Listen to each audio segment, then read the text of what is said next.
I get asked that question a lot about recovery after 200s and how can you run 200s in a 30-day period? And I really think Yeah. that when I went from training for 100 milers to training for my first 200 miler, I was a vegetarian most of my life. From there, I went from vegetarian, vegan to low carb, and now I'm a meat eater. I Okay. actually eat very little vegetables, if any. And that was a big game changer. Could you briefly tell us about your background as an athlete and how you got into ultra racing? Oh, man, that's a big question.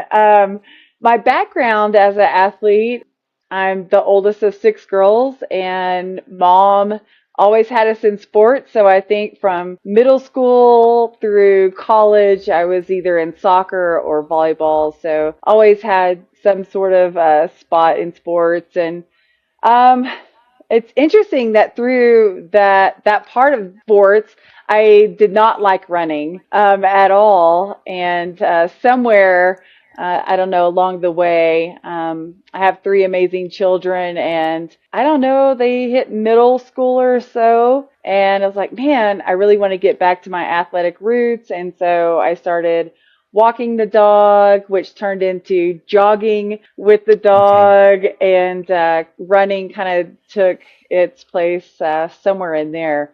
And then it's a very slippery slope, so running turned into a half marathon, which turns into a marathon, which turns into ultra. It really kind of escalated from Snowballed. there. Yes, yes, definitely. And I think somewhere probably during COVID, when the rest of the world was going through a lot of transformations, that was a big transformation point for me. And so I kind of I don't know, I went from about that time I went from road running into trail running, and then the Okay. trail running community has a way of propelling you to doing really insane things, and it kind of just grew from there. Yeah, insane. It definitely is. I mean, 300 miles.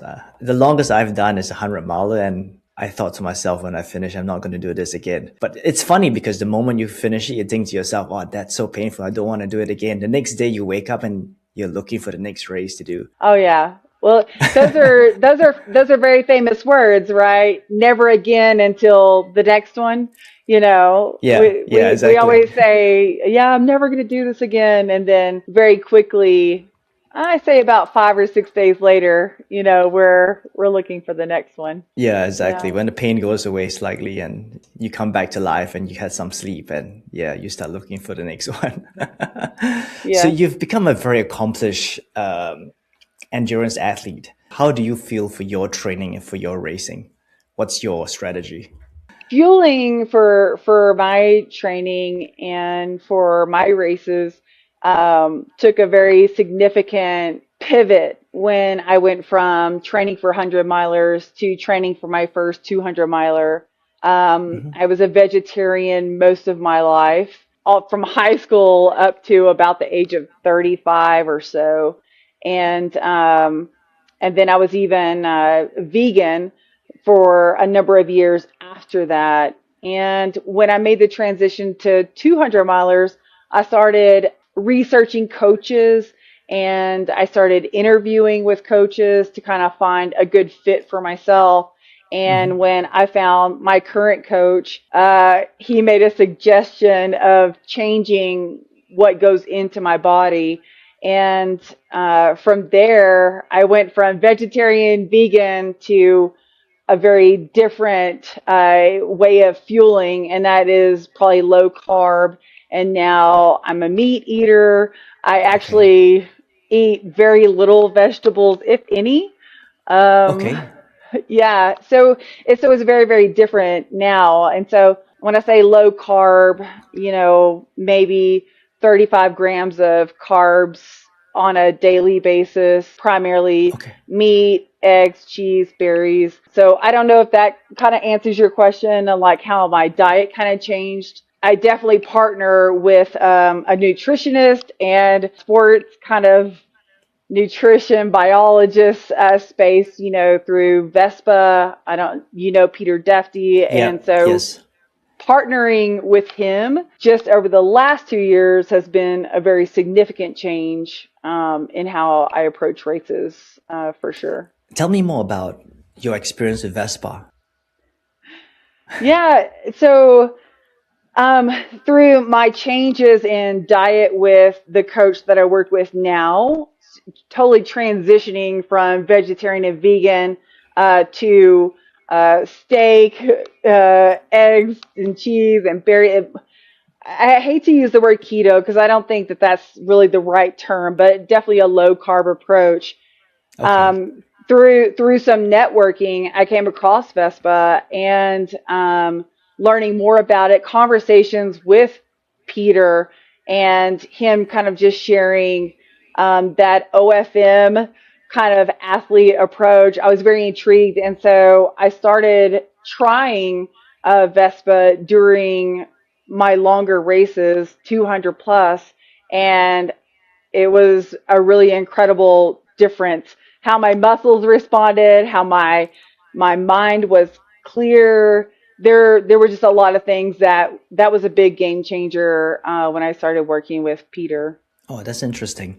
Do you still use carbohydrates during races, even though your diet is mostly meat and protein and fat? Yes, I wouldn't say like I run, 200s with zero carbs or anything like that. And a lot of times when we talk about like a low carb approach, some people are like, oh, so you don't eat pancakes or you don't eat this or that. And it's like, well, during a race, I feel like carbs work differently because of my day-to-day approach. When I'm in a race, I kind of feel like they are like on a booster level or something. And I Yeah. wouldn't say a lot of carbs, but hamburgers. I'm looking at my partner and my crew chief, and I'm like, what all do we eat during races?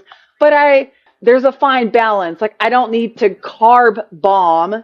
I can Yep. strategically put those carbs in place, and Vespa just fills a lot of gaps where I don't need maybe a significant amount of carbs that so many people kind of talk about. I think there's a huge myth out there that you need this an astronomical amount of carbs Yeah. for, Yeah. 200 plus distances. And it's like, absolutely not. And that amount of carbs seems to be growing year after year. I mean, it used to Hmm. be like 69 grams, then it became 120, and now people are pushing 150 to 180 grams per hour. So yeah, that seems to be on the other end of the spectrum of where you're going. It sounds like you are more on the train low, race moderately Hmm. high approach with carbs. So Yeah. yeah, go Yeah, ahead. no, absolutely. I was just going to agree that I get asked that question a lot about recovery after 200s and how can you run 200s in a 30-day period. And I really think Yeah. that what goes into our bodies is what the recovery outcome, like it's a production of that recovery. And I contribute that significantly to more of that OFM and using Vespa and really minimizing my carbs, which is hard to talk about because so many people are on the other end. Yeah. Correct, correct. Yeah. So obviously you are a very fat adapted athlete. How does someone upregulate their ability to burn fat like you do? Do you think it's just diet or it's a lot of aerobic training? What do you think helps you to be able to utilize more fat? I think it's probably a combination of those things. It's not all diet and it's not all, how much can I burn? I think there's just a fine balance, just like most of life, right? It's a balance. And I would say, a lot of my training is not redlining. It's not full out zone 3 all the time. And it kind of is that balance. And I think that using maybe heart rate zone training, working with a coach that's fat adapted and understands how food works in our bodies, Hmm. how nutrition works in our muscles and throughout our body. I think all of those sort of things are just extremely helpful. And to anyone trying to get into more of that fat burning space, it's knowledge. And you need to surround yourself with people that can give us that information. Don't follow Joe Schmo on social Yeah. media. Don't like, right? I mean, we need to be information seekers and we need to surround ourselves with educators that are in that space. For someone that has done a couple of road marathons that are thinking about transitioning into ultras, from your standpoint, physiologically, what do you think changes? Let's not even go into a 200 mile. Let's talk about a 80 mile or a 100K. Yeah, well, I think the perspective on running Hmm. shifts more to moving forward. And there's a significant difference in road running versus trail traversing. And I think running at a certain pace during a marathon needs to transition to how patient can I be with my body going up and down mountains for a number of days, or even just the amount of time that a 50 miler or a 100K, would take. So maybe not so much of a physical transition, but definitely a mental and a perspective change, pivot is the biggest thing that needs to take place. And it's a big learning curve, and it's a fun learning curve. Do you think structural or muscular durability is more important than pure aerobic fitness when it comes to longer races? That's a great question. Hmm. Because for someone doing it for the first time, a big part of that event would be hiking and walking, I would imagine. At least for my first 100, I was walking, I would say 70% of it. What gave away for me was muscular durability. So that's why I'm asking your opinion. Do you think that is a bit more important when you go long than just aerobic fitness? I would agree with that. That strength training becomes, I think, a larger part of that routine. I can just remember back to even when we qualified for Boston Marathon, I was more in an aerobic space. Yeah. And that runner version of Andrea is very different than today's version. Today's version is more strong, Mm. steady, strategic. It's very much more habitual and intentional than I would say like road running up to the Yeah. marathon distance is much more how hard can you go, for Yeah. this many miles, whereas longer distances it's more how far can you endure, and Yeah. that definitely I think requires more of this the stronger muscular space than aerobic. So yeah, I would agree with that. Yeah. Because like road running, at least for marathons, is about how high you can push your lactate threshold, like raise Yes, that first lactate threshold, raise that second lactate threshold so you can be running at a faster pace while producing less lactate. But that's completely different in ultras, right? Is how you yes, can minimize muscle breakdown across 30 hours, 50 hours, or whatever time yes, you're going to take to complete that distance, right? And your joints as well, and how you yes. can keep that together. I think that probably circles into where the fat adaptive comes from, right? Like it Mm, is about how can we protect that muscular destruction, and I do think that like Vespa and that low carb approach, it has just changed how my muscles do not break down during that space. So it's interesting that you said that, and I no, and I think that's a big part of the conversation. Do you actually take any gels at all during a long event? I do have gels, but primarily like as a backup. They're Okay. kind of just backup calories, and if I Okay. have any sort of stomach issues and I'm not able to take in other like calorie sources, but yeah, they're kind of as a backup. So during a 200 mile, even a 100-mile event for you, what calorie sources do you consume? It can't be just burgers all the time, right? No, no, and that's a very interesting question. I think before being fat adaptive and before the OFM approach, I Hmm. would constantly eating sugary things, and then I would need salty things, and I felt like I needed a lot more caloric intake. Yeah. But when things kind of shifted a couple of years ago, when I partnered with Peter and really helping me dial in the nutrition and fueling part of my races, I can go several very significant sections with no calories. And that sounds kind Really? of weird. And I don't know that I'm not going to say 0 calories, because even in, you know, the things that I'm drinking, fruit juices, green teas. There Hmm. are some calories in those things, but it's a very low amount of calories when I'm using Vespa. Okay. I don't know the science behind that or like why that works, Yeah. um, but it Yeah, there does. isn't a lot of scientific data around Vespa, but it seems to work for people. I've yet to try it. I've got a shipment coming Ah, on. yeah. Yeah, it's on the way. On the point of fueling during racing, well, we all know that we have enough fat to get us through more than 200 or 300 miles. But there is also the other element of that hunger in the stomach, right? Do you actually feel that during a long event? Like it starts to empty out and you feel like you want to have something in there. No, I and Really? Okay.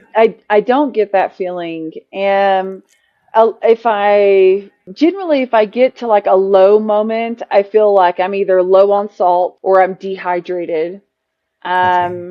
And my go-to is a pack of Vespa. I might take a ketone shot. I might have a couple of nerd clusters, which is like a sour candy. But no, I won't have that Okay. feeling. So you use ketone shots, like exogenous ketones during racing. hmm How has that worked out for you? And does it pair well with Vespa? Um, I generally will like just alternate those Okay. between Vespa and Ketone IQ is the shot that I will take. And I just say, every couple of hours, I just kind of rotate those. And I feel like the ketone shot, both of them, I just feel very clear, uh, focused and present, and it's not like what are the caffeine shots? 5 hour energy. There's different caffeine shots out there. Yeah. It's not like that where you kind of feel racy, like Okay. real high energy, like a Hyped. yes, Like hyped up. that kind Yeah. of Yeah. yeah, like that kind of feeling. And that's why I Okay. like the ketone shots and the Vespa. I feel like it's an energy source, but it's not a you know that It's more smooth. yes, and you just feel lighter and clear and more present, and strong, and I Okay. don't know, it's kind of Okay. I guess it's kind of hard to describe, really. Yeah, it's very interesting that you mentioned that because what I've heard with, at least with ketone shots, is that for a low carb athlete, when they consume a ketone shot, it has the potential to spike your insulin. And of course, when the hmm insulin is spiked, it shuts down the body's ability to utilize our fat stores and you bonk. hmm But it's interesting hmm that you say that it works very well for you, even on a hmm low carb diet. So that's something I have to try myself. Well, and it's something that again I don't take like day to day. It's something that I use just during races, and that maybe like going into the evening time when you do feel more tired and a little bit more sleepy, I can take a ketone shot and just feel a little bit more like restored and ready to keep going. Do you also take caffeine? Um, I don't take caffeine on the first 2 days. I try to at least go through until the second night. When you get to the what we call the witching hours, which is like that, like 2 to 5, right? Because your body naturally is saying we're supposed to be sleeping right now. And so I'll use caffeine primarily when I feel sleepy and just need to have a cup of coffee, or I'll take a caffeine tablet to try to make it to sunrise. Would you take acetaminophen? I have before, but I try not to take that. Um, Whenever I do, I can kind of feel my heart elevated, and that Yeah, gets yeah, you into that like racing and that hype um, space, which means there's going to be a crash coming very soon. So yeah. I try to stay away from that. Let's pivot a bit and talk a bit about training for ultras. What's your strength training routine like? Oh, that's a horrible question. Okay. Um, I wish that I was more consistent in the strength training space. I think that I could probably be a more competitive athlete in the space if I utilized more strength training. This is a conversation I have with my coach almost on a weekly basis. We are very strong at doing our mobility, sessions and our training runs. But the strength training is just something that it's hard. It's not fun. There's nothing Yeah, exciting. There's no mountain views. There's no snacks with friends. So yeah. I definitely struggle in that space. I do have a partner that is really strong in the strength training space. She loves that. And so if I go to the gym with her, she kind of forces me to do Okay. all the things I don't want to do. But I should do Oh, more. Yeah. okay, okay. For someone that's targeting their first ultra, how should they structure their training? What would your recommendation be? In terms of peak weekly mileage they should aim for before. Well, let's define the ultra. Let's say something between Mm. 50 miles to 100K, because you can Hmm. go to 300. I think it goes back to every body is very, very different. We all come up from different experiences. We have different goals and dreams. So, someone can have a goal for this distance, and someone running the same distance might have a different goal, and it's going to look Yeah. completely different. So it'd be very hard to kind of give like a blanket answer for that. But I think that the priority is listening to our bodies and making sure that we stay joyful. Because as soon as you're training for something and it feels like a chore, Hmm. that's not a space that we want to be in. And there's a difference between, I just don't feel like doing this today, this is a hard workout, versus this has become a chore. And Yeah. only you can know the difference between those things. And I would say that there would probably be a bigger focus on time, time on feet, time on perceived effort, time versus how many miles someone should be looking at. So the number of miles you do in a week, I don't know that that's really the focus. I think it Okay. is time spent at a perceived effort, which would be very different for each individual. But what are your thoughts on back-to-back long runs? It seems like a lot of athletes are, or at least ultra athletes are doing like a 40 miler, 50 miler on a Saturday, and then another one on a Saturday, Sunday. I think that they're very significant. It is about going beyond a distance that is known to you. And Hmm. so, getting up the next day and powering through, again, I would focus more not on mileage, but on time at perceived Time of it. effort.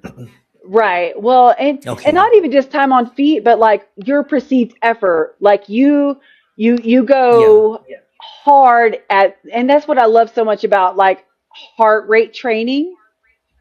Zone one, zone two, zone three, totally different for Jasmine versus Andrea versus, that's Correct. very different for everyone. So if we're looking at like heart rate zones, we would say, okay, on Saturday, 5 hours in zone two or in zone one. Okay, the next day, maybe only this much time in this zone. But I do think that the back-to-back efforts is significant when it comes to building a base. I guess also for someone to be accustomed to dealing or to moving with a high level of fatigue, because that's going to happen during the ultra, Mm-hmm. right? Mm-hmm. Yeah. Yep. Oh, 100%. 100%. Yes. Yeah. Yeah. Yeah. I mean, to get up the next morning when you're fatigued and do it again, like when you go to an aid Yes. station and you're fatigued and you don't want to keep moving and you want to get on the bus. Yes, the fire and the broth and the noodles is very, very nice, and you're gonna have to Yeah. go out and Yeah. keep So sometimes going. it's cold. Oh yeah, yeah.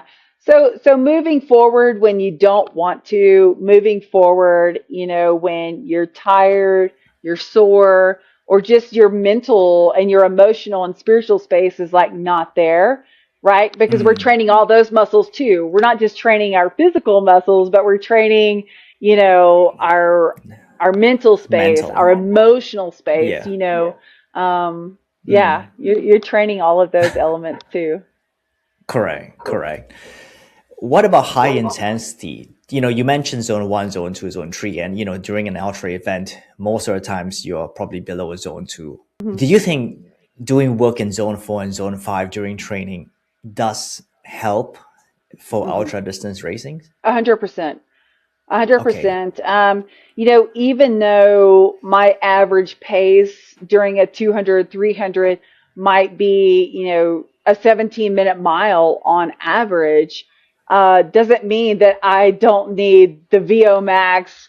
I need that aerobic because you're going to be traversing mountains, Yeah. and you are still meeting cutoff times. And so, yeah, I would say that the aerobic space is still very, very important. And you should still be doing speed work to get, your average heart rate elevated, high, working on those thresholds. So when you are at a, 15% grade at, 9,000 feet altitude, you're still going to be pressing up that mountain and you need the aerobic space to do it. So what does your high intensity workouts look like? Does it change during the year? How often do you do it? Well, I think, different races have different goals. Hmm. And there's some races that I want to be more competitive in. And so the training block for that particular race may have more speed work sessions. So for instance, Arizona Monster that's coming up, we ran it last year. So now I know what the terrain looks like. We were the 11th female last year and I have bigger goals to run it this year. So working with my coach, we had a conversation. I want to have more speed workouts. So Okay. working on our transitions between run, hike, and climb and making that a smooth flow. Right now, 2 to 3 speed workout sessions are happening. And then our longer trail runs with higher like vert amounts are happening where we're Okay. trying to collect, closer to 1,000 feet of climb per hour of the race. Okay. So that's what it looks like right now. Um, other races, probably less speed work and more Okay. just long endurance back to back to back More miles. muscular endurance kind of Uh-huh. focus. Mm-hmm. Okay. Mm-hmm. Okay. When you do your speed work, are you doing like 4 minute repeats or are you doing like 100-meter sprints? What kind of speed work? What does that look like? So speed work right now might look like what we call it interval oscillations, and so that's where you would run kind of a nice gentle flow, and then for just 30 seconds you would be at like a half marathon pace, and then for the Okay. next 90 seconds you would be maybe more at like a marathon pace. So you're going to let off the gas a little bit, and then maybe for a 3 minute recovery space, you would go back to just like a nice, easy jog. And then hit that Okay. high intensity for 30, medium intensity for 90, and then you would go back to just a nice, Okay. light.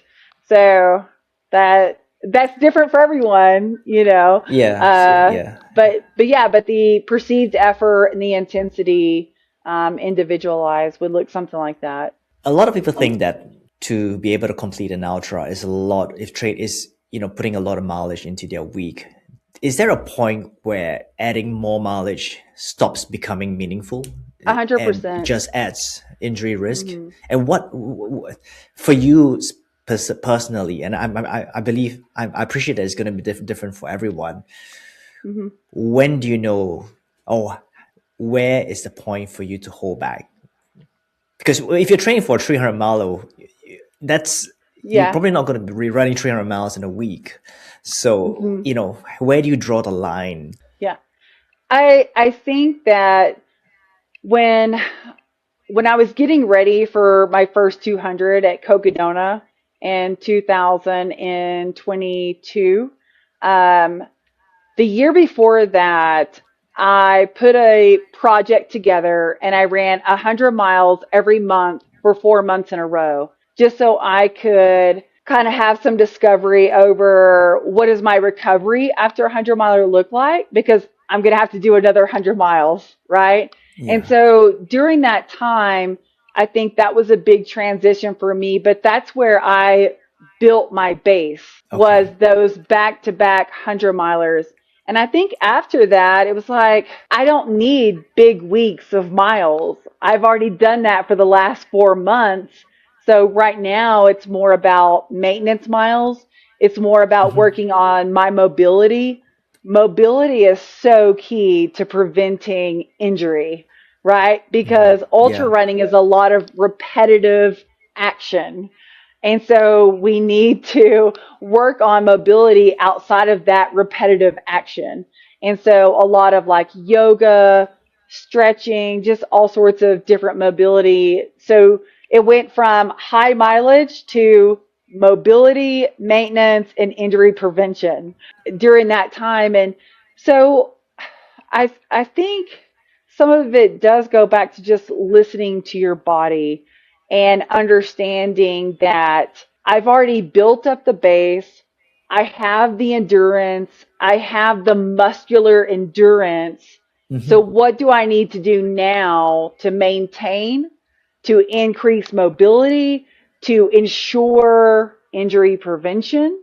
And what can I do to show up at the starting line the most joyful, the most healthy, grateful, like Yeah. recovered and just large, in charge, and just be in that mental space and knowing that your body is more than capable.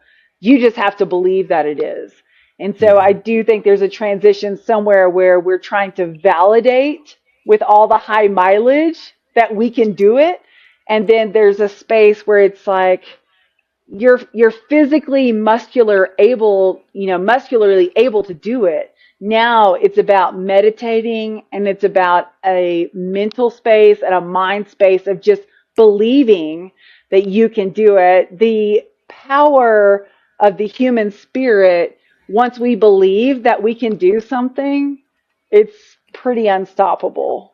And so there's Yeah. definitely a pivot there where uh, it goes from a physical building to a mental and emotional, like, insurance space. I don't know if that answers Yeah. your question. Yeah, well, it answered the next question as well, because I was going to go into asking how much of that do you think is mental, but you answered that. I believe a lot of it is mental as well, especially when you go really long. And does that initial build, like you mentioned just now, that you were doing back to back 100 miles month after month. How much of that do you think is to get you ready mentally, to give you the confidence that you're able to approach the 200 miler? Well, first, if you can complete a 100 miler, you can definitely complete a 200 miler. I think that it was in my headspace, which is what I think that you're saying, is I needed to do a back to back to back 100-mile like project just so I could convince myself that I was physically able to do it, Mm, and then once I could see physically that I was able to finish all of those hundreds and finish them very well. My times Yeah. got faster actually. The more I, the more I completed, and I think that it was just somewhere in me that I needed that assurance that I could, Yeah. if I could do that, okay, then, maybe I am stronger than I think, and maybe I should give myself a chance to surprise myself and just go Yeah. after this big goal of running a 200. And Yeah. it's, yeah, Well, can definitely do it. regardless of how well you're prepared, I'm sure you're going to suffer a lot during that time. How do you handle that during the race? I I think during my first 200, I was looking for ways to avoid suffering. I wanted it to be comfortable. I wanted it to be easier. Like, how easy can I make it? How comfortable can I make it? Yeah. Right? We're looking at all the ways that I can make this as safe, as possible. But Hmm. I think along the journey, um, I find just the opposite, that I'm actually running towards the fire room. Like, I want to get to the party space. All of these Yeah. junk miles before we get there are boring, and they're uneventful, and it's like nothing really starts to happen until mile 60, and then When you around start to miles. hurt. Yes. And around mile 60, it's like, okay, we're done with the pre-party. We have earned our ticket to the party Yeah. room, and now we get to go in. Like, we get to go Correct. in.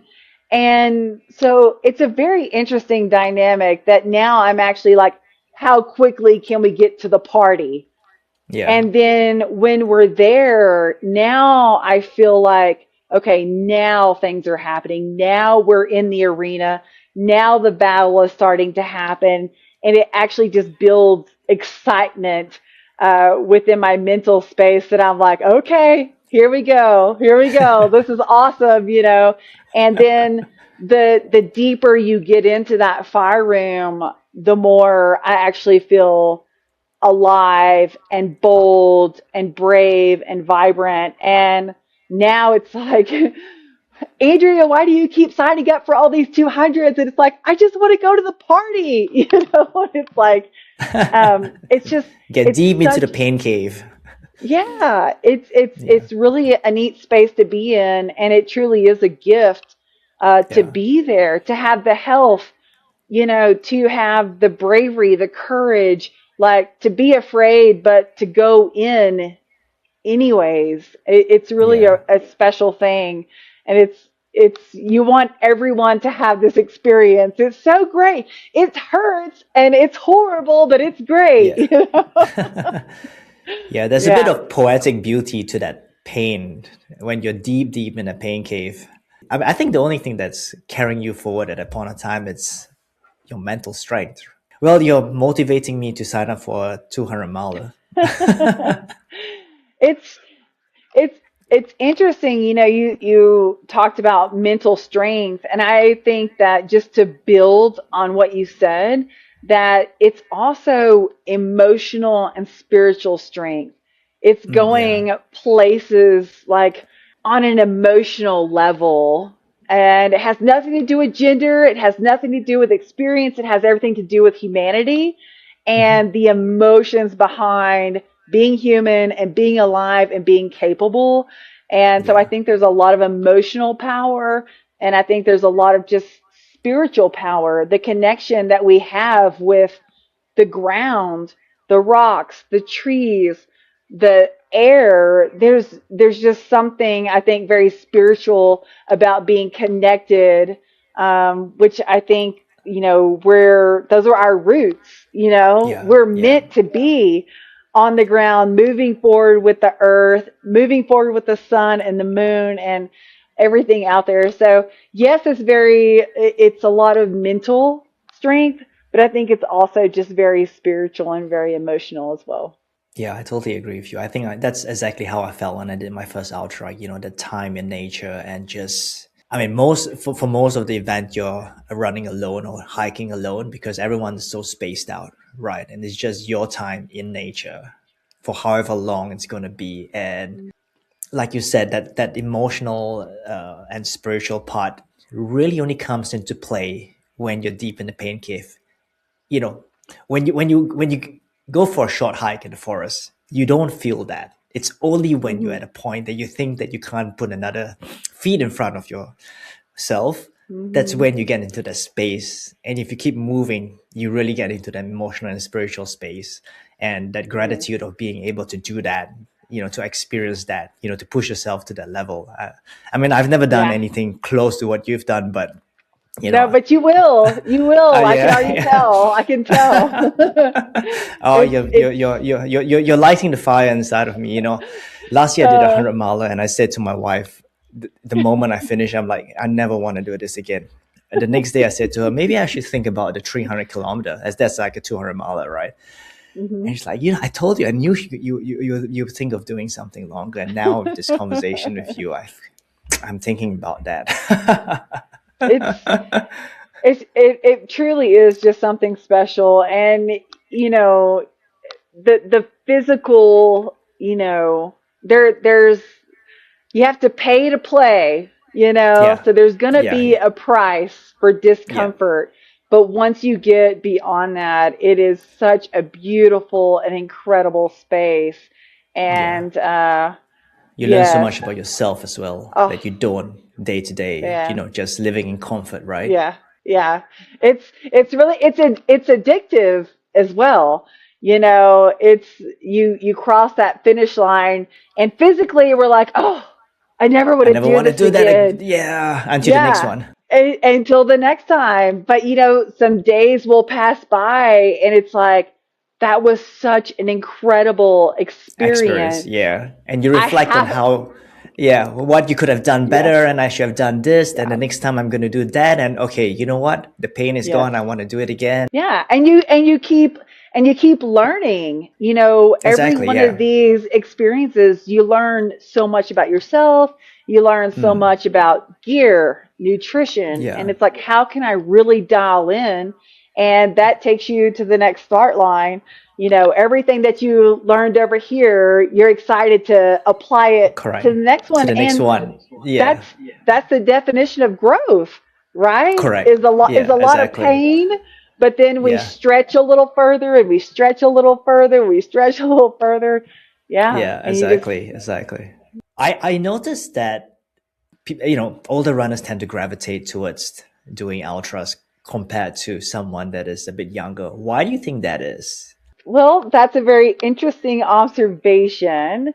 Um, the last couple of big events that I've been able to participate in, there were 18-year-olds. Tug Boren at Cocodona was the youngest Okay, Cocodona 250-mile finisher. At okay, Divide 200 in Canada, they okay. had a very young finisher there. So it's very interesting that that's your observation. And I think that historically, absolutely. Why is it that those generations are in this space? I don't know if I have an Well, could it answer could it have for been that it that. started with older athletes doing the ultras, and now it's attracting Hmm. younger runners Yes. into the space? Yeah, yeah. Maybe that's Yes. what I'm trying. Yes. Yeah, Okay. so, yeah, Yeah. yeah. Well, and so your question is like, why is that? And I think there's a number of things that could attribute to that. Hmm. For people that have been in the running space for a longer period of time, maybe their fast era was in their 20s and in their Yeah. 30s, and maybe they ran Boston, they ran the world majors, and they're like, okay, I enjoyed that space, but what is the next chapter? And so maybe just the next mountain or the next chapter for them is not how fast can I go, but how far can I Hmm. go?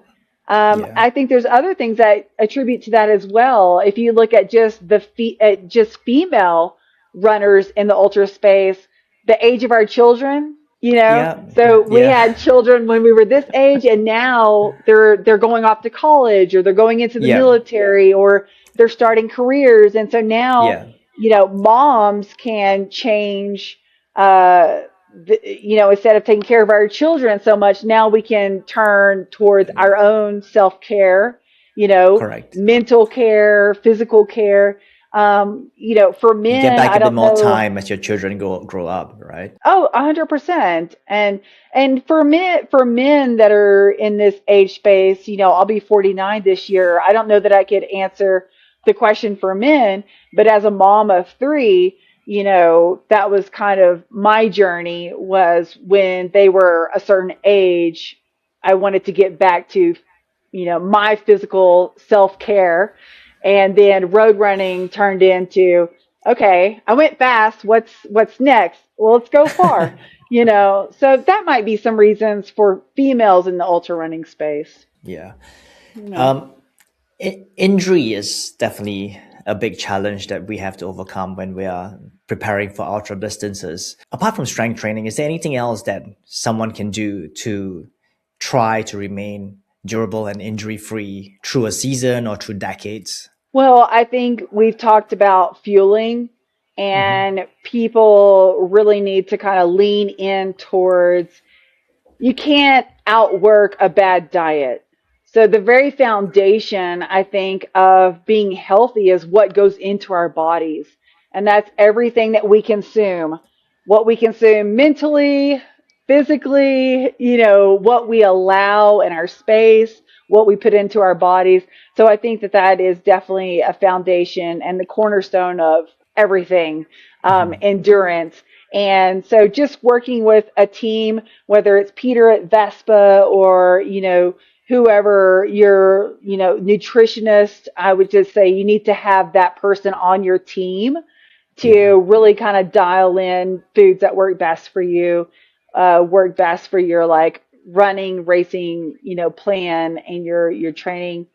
And then I think, we don't need to go hard all the time.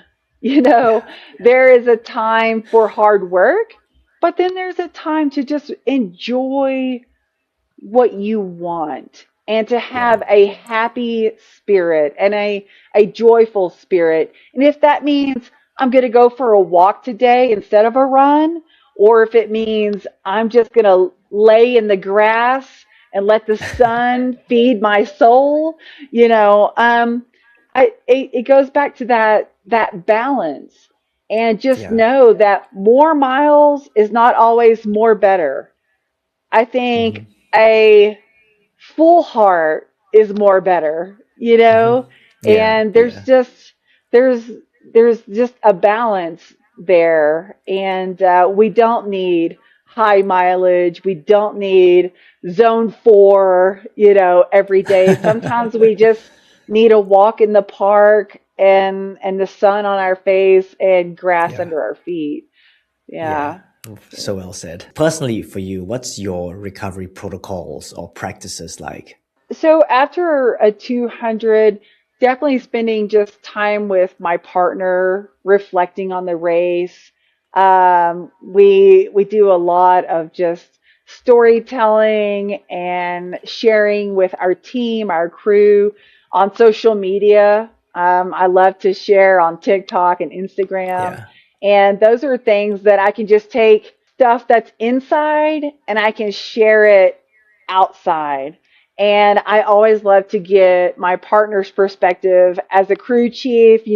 What was her experience like? Our pacers, I love to hear stories from their perspective.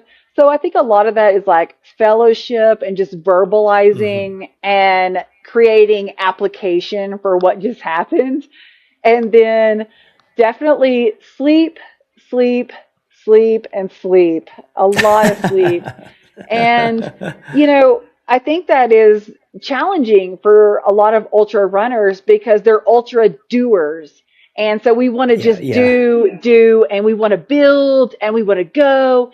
And we need to give our bodies a moment of just grace and gratitude and a softening of the edges and just be still and be quiet. And when I just, I let myself sleep a lot. And whatever, yeah, whatever kind of foods I feel like, it usually takes me a while to be able to eat, after a big event like that. Um, but just a lot of supplements, a lot of, electrolytes, water, but eating whatever I want to eat, but just really kind of tuning in to letting the body do whatever it wants to do. And that's usually a Yeah. lot of sleeping. Yeah. Yeah, I'm sure. I mean, after 100 hours of being awake, you want to sleep. Yes. Yeah. Before I get into my last question, where can people follow you? Where can people find you? You know, you mentioned that you post on TikTok and all that. What's your handle? If you can share that. So on Instagram and TikTok, it's and then some and the number one at the end. So all Sorry, can you together. and and then And some. then, Okay, okay, okay, uh-huh. okay, okay, okay, And okay, and then and then some, some. and then number one at the end. Yep. Okay, Yep. okay. I'll link to that in the show notes. Um, and this, well, when I ask this question to my guests, they always say it's an interesting question. But I think this one is more interesting for me to ask than is for you to answer. What does endurance mean to you? Oh, I'm trying to refrain from saying it's an interesting question, but it is a very interesting question. And the reason why I'm Um, saying it's very interesting for me to ask is because you have done 300 miles. So when I ask a nutritionist is a bit different, but comparing to asking it to you, it's very interesting for me to be asking it. So what does endurance mean to Andrea Moore? Endurance is when everything is telling you to stop, when everything is telling you you're not enough, everything is telling you you can't do this, when all the doubts, all the darkness, all the demons, when everything is saying, this is crazy, this is ridiculous, this is dumb, you can't do that. Like it's everything. If you were to take an entire mountain and place it on top of you, like it's so heavy, it is so piercing and scary. And with all of that weight on top of you, physically, mentally, emotionally, spiritually, there's something in the heart that is on fire that just says, no, no, no. And you just keep going despite everything that's happening. You make a decision. You don't hope for it. You decide, you make the decision and you do it anyways. That's endurance, I think. You almost made me cry. No, It's a that's good, so beautifully said. it's a good question. Thank you. Well, thanks for being here with me today. Thank you for sharing. Oh, Thank you for giving us some perspective on into your world and what you do. well, thank you for inviting me and thank you for having me. It was lovely to talk with you and I hope we get to share some miles sometime.